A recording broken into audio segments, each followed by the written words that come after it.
tu apa, majoriti orang Singapura sekarang malas nak tengok SPL. Kebanyakan orang suka tengok EPL. Duduk kat rumah, kena kopi, kena tu. Sebab apa? Sebab Singapore punya player tak ada standard, babe. Betul apa yang cakap. Zaman sekarang. Zaman Abang Nordin, sebab apa standard?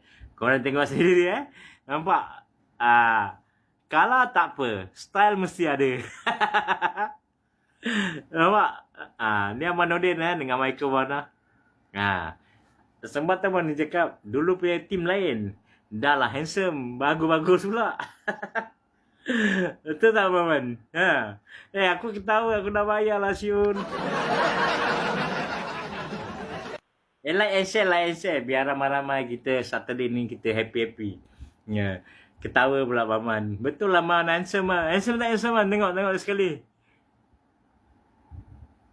Dah. Nanti kan tak boleh tidur pula. Apa? Nak kahwin dengan mak saya? Janganlah. Baru tunjuk sikit kau offer mak korang tu kan. Nanti aku Abang Nordin punya orang rumah dengar aku kena pancung. Tak apa. InsyaAllah lain kali lah. Tak boleh cakap habis. Tu zaman Pasir Panjang. Yes, betul. Man, dulu you Pasir Panjang mana?